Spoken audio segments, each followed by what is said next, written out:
Welcome to The Explainer. Today, we're tackling something seriously fascinating. We are going to synthesize the two absolute most influential personal finance philosophies in history. We're bridging a gap of almost a century of wealth-building knowledge, pulling from Napoleon Hill's timeless classic Think and Grow Rich and Robert Kiyosaki's modern powerhouse, Rich Dad, Poor Dad. By the end of this, you are going to walk away with a complete, unified framework for financial success. Okay, let's dive into this. What actually separates the wealthy from everyone else? It's the ultimate question, right? Millions of people wake up every single day, work incredibly hard, and yet they stay completely trapped in the exact same financial loop. It's what we usually call the rat race. Almost everyone has that universal desire to escape it, to achieve true financial independence where your time is 100% your own. But why do so few actually make it out? Well, as we'll see, the answer isn't just about how hard you work, but rather how you think, and subsequently, how you act. To answer that, here's our map for today. We'll start with the quest for wealth, then dive into the inner game of mindset, followed by the outer game of mechanics. After that, we'll look at overcoming obstacles, and finally put it all together in the ultimate wealth formula.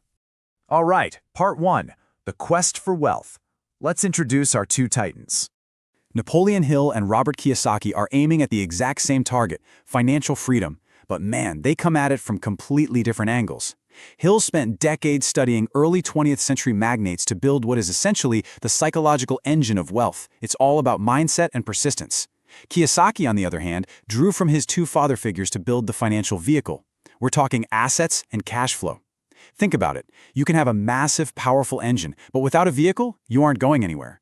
And a great vehicle without an engine? Well, that's just a really expensive lawn ornament. You absolutely need both.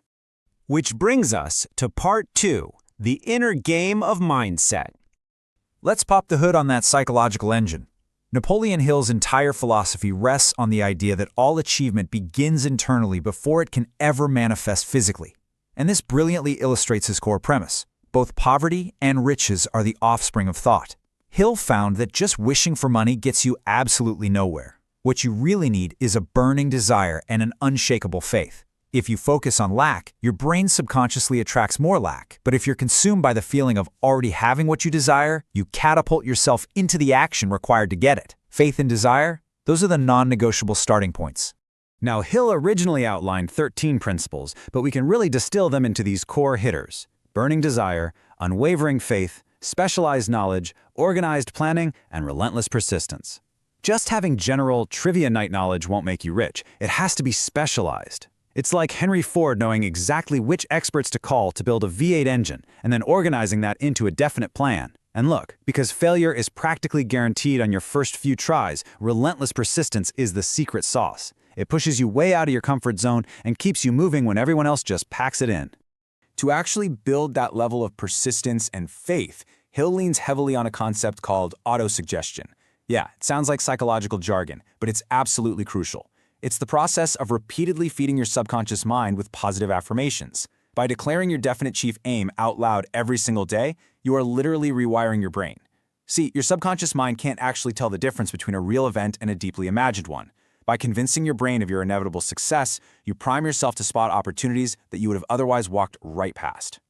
All right, let's jump to part three, the outer game of mechanics. Let's move to and see how this builds into the physical world. Because once your mindset is dialed in, you need a system. You need Robert Kiyosaki's concrete financial mechanics. Now, everything in Kiyosaki's world revolves around two definitions, and the first is the asset.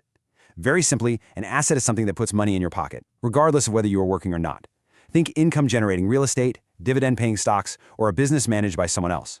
Kiyosaki's golden rule is that the rich focus all their energy on acquiring these income-producing vehicles. Every single dollar in your asset column is like a little employee working for you 24/7.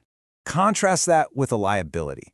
A liability is something that actively takes money out of your pocket. Mortgages, luxury cars, consumer debt, you name it. Now, here is Kiyosaki's most controversial stance, the one that makes traditional accountants literally gasp. Most people think their primary home is their greatest asset, but Kiyosaki argues it's actually a liability. Why? Because it takes money out of your pocket every single month in taxes, maintenance, and interest. The middle class constantly buys liabilities while thinking they're assets, and that is exactly what traps them in the rat race. So the crucial takeaway is this: the poor and middle class buy luxuries first, but the rich buy assets first. and then let the income generated from those assets buy the luxuries. It's the ultimate masterclass in delayed gratification. The wealthy do not work for money. They make their money work for them. They just keep building that asset column until the cash flow completely covers their lifestyle. So how do you actually start doing this? Kiyosaki lays out 3 really specific steps. Step 1, find a reason greater than reality. You need a powerful why, like retiring your parents or traveling the world, just to endure the initial struggle. Step 2, make daily choices to learn. Financial literacy isn't taught in schools, so your greatest asset is your mind and your willingness to invest in specialized knowledge. Notice how that perfectly echoes Napoleon Hill? And step 3, pay yourself first. Before you pay a single bill, invest a portion of your income straight into your asset column. Kiyosaki says, if you come up short on your bills after paying yourself, you use that intense pressure to creatively generate new income, but you never, ever sacrifice the asset column. Moving on to part 4, overcoming your greatest obstacles. Now, what's really interesting about this slide is how managing fear is the primary difference between the rich and the poor. Both of our authors agree that internal barriers stop far more people than external economic conditions ever could.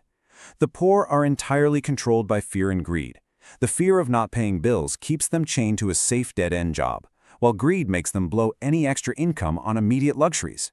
The wealthy, however, are unafraid to lose. They know investing involves risk, but they manage it. For them, a failure isn't the end of the road at all. It's just data. It inspires them to pivot and try a completely different approach. When we synthesize the roadblocks from both books, we get a sort of greatest hits of wealth blockers: fear of failure, cynicism, laziness, arrogance, and what Hill calls the basic fears. But I want you to look closely at laziness. Kiyosaki points out that laziness often hides right behind the phrase, "I can't afford it." Saying "I can't afford it" literally shuts your brain down. It's a mental white flag. But simply asking, "How can I afford it?" forces your brain to get up and go to work. It transforms a total roadblock into a rigorous mental workout. And that leads us perfectly into part 5, the ultimate wealth formula.